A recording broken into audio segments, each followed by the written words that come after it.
मुझे ऐसा लगा कि नीरज वहीं उस खिड़की पर खड़ा है, अभी अपना हाथ हिलाकर मेरा ध्यान अपनी ओर आकर्षित करेगा।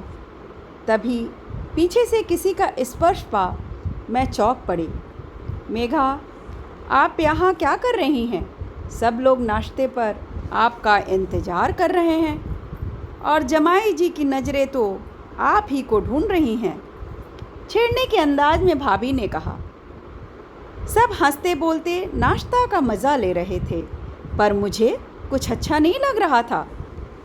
मैं एक ही पूरी को तोड़े जा रही थी। अरे मेघा, खा क्यों नहीं रही हो? बहू, मेघा के प्लेट में गरम गरम पूड़ियाँ डालो, माँ ने भाभी से कहा।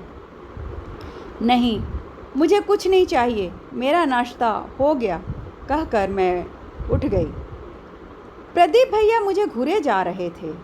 मुझे भी उन पर बहुत गुस्सा आ रहा था कि आखिर उन्होंने मेरी खुशी क्यों छीन ली, पर वक्त की नज़ाकत को समझकर मैं चुप ही रही। माँ पापा भी समझ रहे थे कि मेरे मन में क्या चल रहा है। मैं नीरज से बहुत प्यार करती थी, उसके साथ शादी के सपने संजोए थे, पर सब ने ज़बरदस्ती मेरी शादी एक ऐसे इंसान से करवा दी जिसे मैं जानती तक न थी। माँ, मैं आराम करने जा रही हूँ, कहकर मैं जाने लगी तो तभी माँ ने कहा, मेघा, तुमने कुछ खाया नहीं बेटा, जूस ही पी लो। मुझे भूख नहीं है, मैंने माँ से रूखे स्वर में कहा। मेघा, ससुराल में सबका व्यवहार कैसा है और तुम्हारा पति सार्थक तुम्हें प्यार करता है कि नहीं? माँ ने पूछा। सब ठीक ही है माँ, मन हुआ कि कह दूँ आप लोगों से तो सब अच्छे ही हैं। फिर माँ कहने लगी, सबका मन जीत लेना बेटा, अब वही तुम्हारा घर है। माँ बेटी में क्या बातें हो रही हैं? तभी मेरे पति सार्थक कमरे में आते हुए बोल रहे थे। मैं इसे समझा रही थी कि अब वही तुम्हारा घर है, सबकी बात मानना और प्यार से रहना।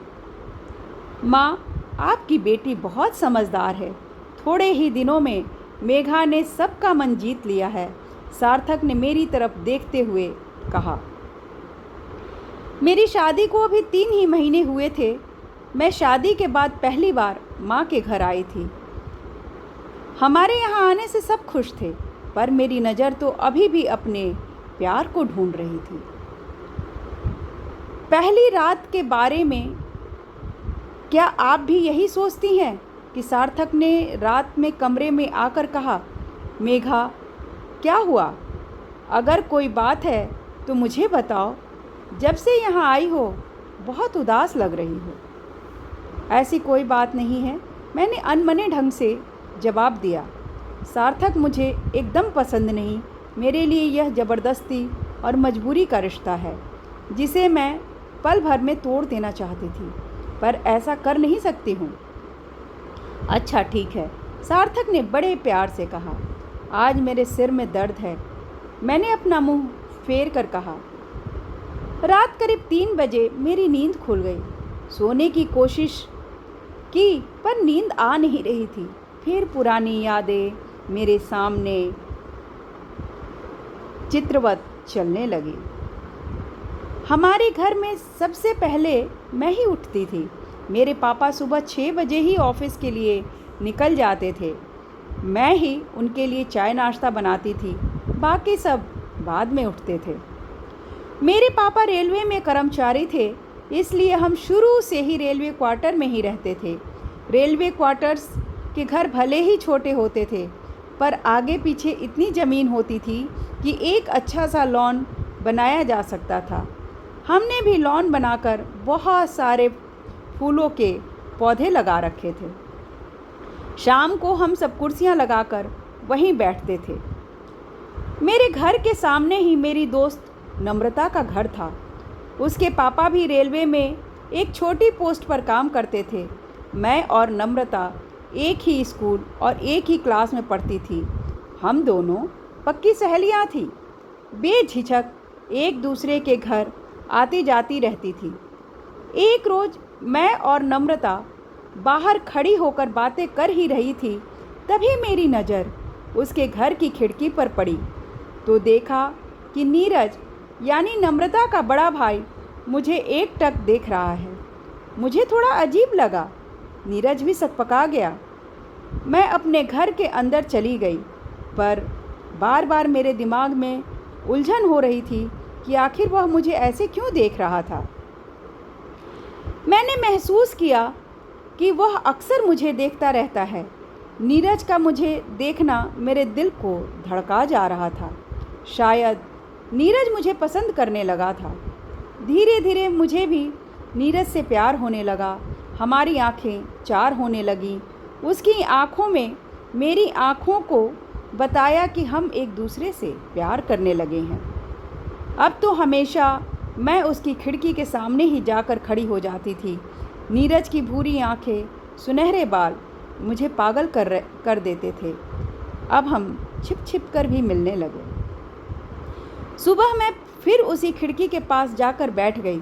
तभी पीछे से किसी का स्पर्श पाकर मैं हड़बड़ा गई और मेरी सोच पर पूर्ण विराम लग गया। मेघा, तुम कब से यहाँ बाहर बैठी हो? चलो अंदर चाय बनाती हूँ, माँ ने कहा। मैं यहीं ठीक हूँ माँ, आप जाओ, मैं थोड़ी देर में आती हूँ, माँ ने मुझे शंका भरी नज़रों से देखते हुए कहा। तुम अभी तक उस लफंगे को नहीं भूली हो? अरे, सब कुछ एक बुरा सपना समझकर क्यों नहीं भूल जाती हो? उसी में सबकी भलाई है बेटा।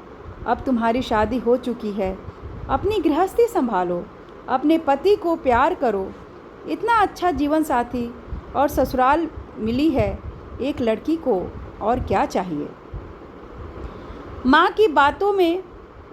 की बातों से मुझे रोना आ गया। मेरी गलती क्या थी?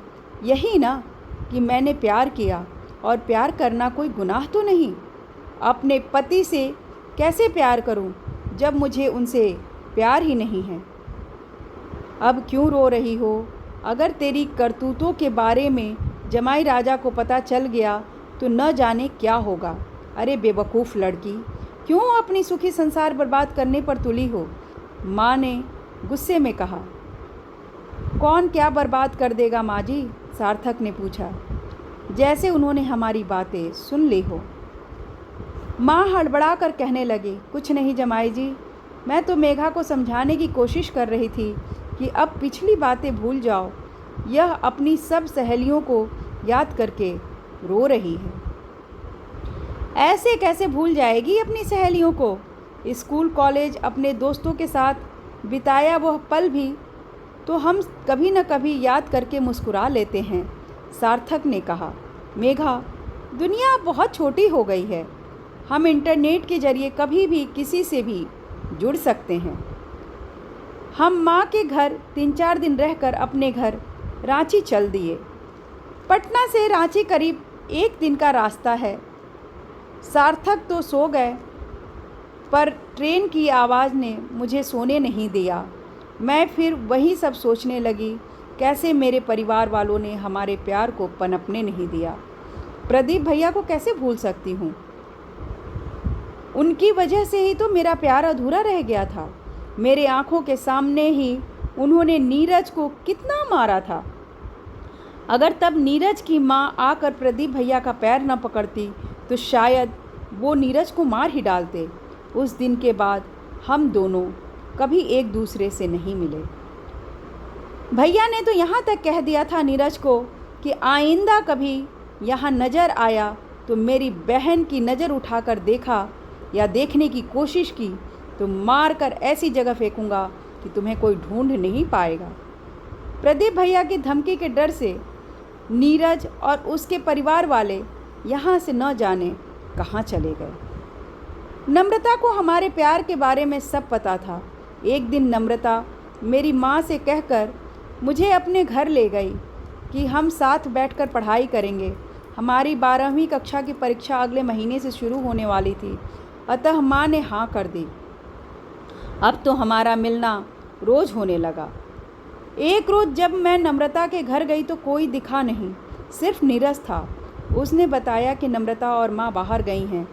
मैं वापस घर आने लगी तभी नीरज ने मेरा हाथ पकड़कर अपनी ओर खींचा। नीरज छोड़ो मेरा हाथ, कोई देख लेगा। मैंने नीरज से कहा। कोई नहीं देखेगा क्योंकि घर में मेरे अलावा कोई है ही नहीं। उसने शरारत भरी नज़रों से देखते हुए कहा। उसकी नज़दीकियाँ देख मेरा दिल ज़ोर ज़ोर से धड़कने लगा।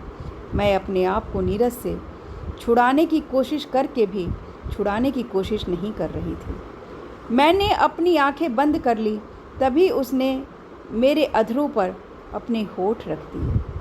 नीरज, यह क्या किया तुमने? यह तो गलत है। इसमें गलत क्या है? एक दूसरे से प्यार करते हैं, कहकर उसने मेरे गालों को चूम लिया। किसी को हमारे प्यार के बारे में अब तक कुछ भी पता नहीं था, सिर्फ नम्रता को छोड़कर। सुनहरे सपनों की तरह हमारे दिन बीत रहे थे। हमारे प्यार को 3 साल हो गए। नीरज की भी नौकरी लग गई और मेरा भी स्नातक हो गया। स्नातक की पढ़ाई पूरी हो गई। अब तो हम अपनी शादी के सपने संजोने लगे। मैंने नीरज को अपने मन का डर बताते हुए कहा, नीरज, अगर हमारे घर वाले हमारी शादी नहीं होने देंगे तो हम भागकर शादी कर लेंगे।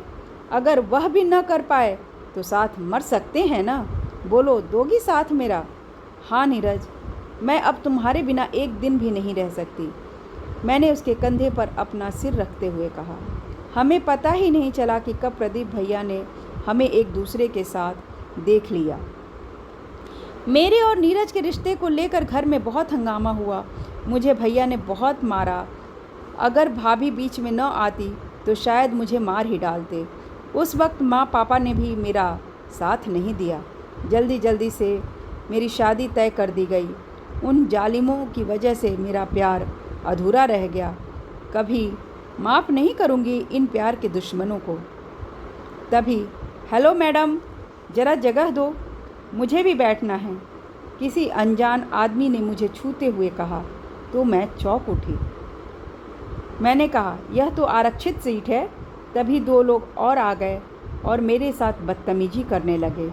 मैं चिल्लाई, सार्थक, सार्थक। सार्थक हड़बड़ाकर उठ गए।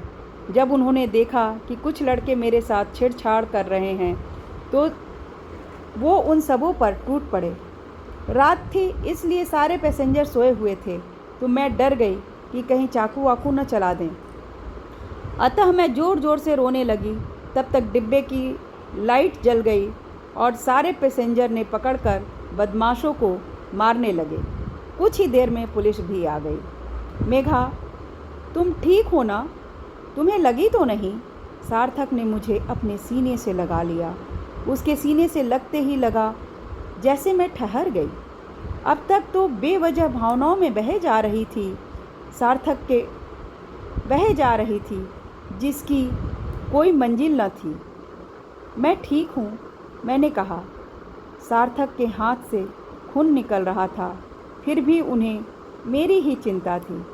तभी किसी पैसेंजर ने कहा, आप चिंता न करें भाई साहब, इन्हें कुछ नहीं हुआ है, बस वो थोड़ा डर गई हैं। खून तो आपके हाथ से निकल रहा है। तभी किसी ने आकर सार्थक के हाथ में पट्टी बांध दी, तब जाकर खून बहना रुका। मैं ये क्या कर रही थी? इतने अच्छे इंसान के साथ इतनी बेरुखी। सार्थक को अपने से ज़्यादा मेरी चिंता रही है। मैं इतनी स्वार्थी कैसे हो सकती हूँ? अब सार्थक ही मेरी दुनिया है, मेरे लिए सब कुछ है। नीरज तो मेरा प्यार था, सार्थक तो मेरा जीवन साथी है। Thank you guys. उम्मीद है ये कहानी आपको पसंद आई होगी। आप मेरी कहानियों को लाइक, सब्सक्राइब और शेयर करना बिल्कुल भी ना भूलें।